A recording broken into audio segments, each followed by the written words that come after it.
Hey, what's up everyone? Here's my review for Cowboys and Aliens, the new Jon Favreau directed film, or I should say comic adaptation, because if you don't know, Jon Favreau of course made the first two Iron Man films. He also made Thor, which I thought was a good movie, but besides that, he made the first two Iron Man films. He's not going to make this third one, but, you know, he took a break from it, made this. So, is this as good as those other two? I love the first Iron Man, really like the second one.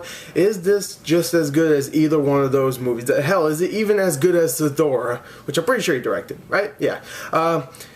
Well, let's get straight into it. Let's go talk about the story. The story of Cowboys and Aliens starts off with a guy that's just in the middle of the desert, just there, and he's like, oh, he wakes up and he doesn't know who he is. He has amnesia pretty much. He doesn't know who he is, how he got here, and he looks on his left wrist and he's like, what the hell is that? He has like a big wristband thing and he doesn't know what it is. He's never seen it before. He tries to get it off but fails.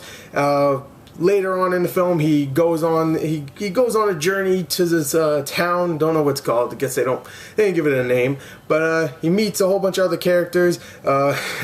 He gets arrested somehow, and out of nowhere, somehow, some way, these aliens come out and blow stuff up and take a whole bunch of people from this town.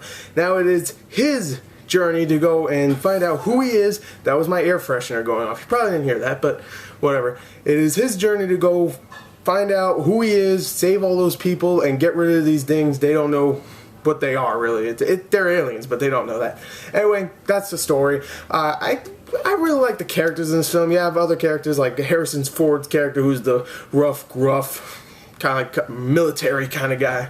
You have Olivia Wilde, who plays the hot girl, and you have a whole bunch of other characters. I really like the characters in this film. The story itself is very unique, but it's still nothing fantastic. It's just aliens come, take people hostage. We've seen this before. People go and try to save them, except it's in a Western setting. So I like the story just for that reason. I'm going to give the story a 7.5 out of 10. Okay? So, there you go. Anyway, let's go on to the acting. I don't know why I forgot. Anyway, the acting in this film. Of course, you have Daniel Craig, who plays the main character in this film. I'm blanking on his name. That's why I didn't say it in the beginning for the story. I'm blanking on his name in the film, but Daniel Craig did a great job playing that character. He's a badass. The little parts where he does something humorous or something it definitely worked, because usually you don't see Daniel Craig as the guy that does humor or something. There's really like just 3 scenes where he says something humorous, and you know, it was kind of funny. He's a badass. He definitely is, and he definitely fits the part. Harrison Ford plays Harrison Ford. That means he's awesome. I'm just gonna say he is. And the chemistry between him and Daniel Craig's character is amazing. You know, not chemistry as in they fall in love, which would be awesome. Come on, Daniel Craig, freaking James Bond, and freaking Han Solo. Cool. They're kind of bounty hunters, you know. One's a spy, one's a bounty hunter, but whatever, it's kind of the same. Anyway, Olivia Wilde, who is hot, and she's a good actress. She was really good in this. Not fantastic, but really good in this, just like she was in Tron Legacy and in House, the show. I only watched a couple episodes, but she was good in that. I do a lot of hand movements and stuff. I just realized that now. Sam Rockwell's in the film, who I love after Moon, that movie Moon. Oh, God, I love that film. He was great in that. He's good in this. He's not there all that much, but he's good. Other people in the film, like Walton Goggins, who comes in later on as like this I don't know, this gang member or something that the main character, Daniel Craig's character, used to be allied with and stuff. He's good.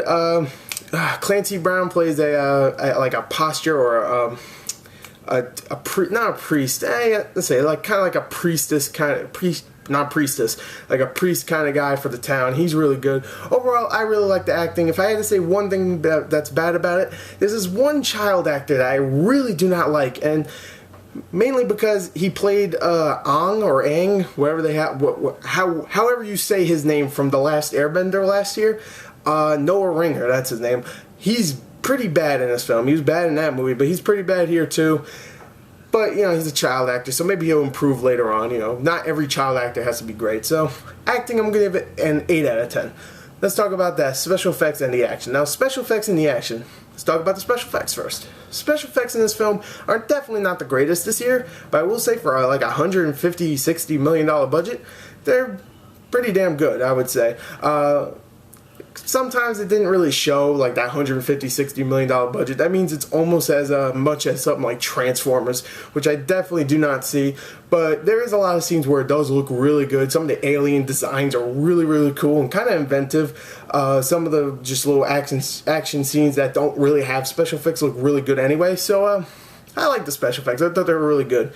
The action. There is a few scenes here and there that are action, mostly like gunfights and stuff, which are cool. I really like gunfights. No real big melee, not melee, like hand fist fights or something, but you know, mostly gunfights because it is a cowboy film. It's still a Western film, even if it has aliens in it. Even the aliens have guns too, so it's pretty much the same thing. But the action was definitely really cool. There's some little chase sequences here and there. Special effects definitely helped out with the action. I really like the special effects in the action too. I'm going to give the special effects in the action an 8.5. Definitely got me entertained. And without further ado, let's talk about the entertainment for Cowboys and Aliens. I really enjoyed this film. I really did. I didn't think it was fantastic at all. Definitely not Jon Favreau's best movie. Better than Thor, almost as good as Iron Man 2. I really did enjoy this film. Thought the acting for the most part was really good. The story was inventive. The action special effects were really good. So overall, I'm going to give the entertainment an 8.5 out of 10. And if you combine all those scores, a 7.5, an 8, an 8.5, and an 8.5, you get a... I'm going to do the math right here, watch. 32.5. So there you go. There it is. 32.5 out of a 40. That, I guess, rounds out, if you want to do it, a 10 out of a 10. It would probably be around an 8.1 or something. But for my review score, it is a 32.5 out of a 40. So anyway, there you go. There's my review. I think it is definitely some good, solid entertainment. Not an amazing movie, definitely not, but still a lot of fun. There you go. There's my review. Thank you, and goodbye.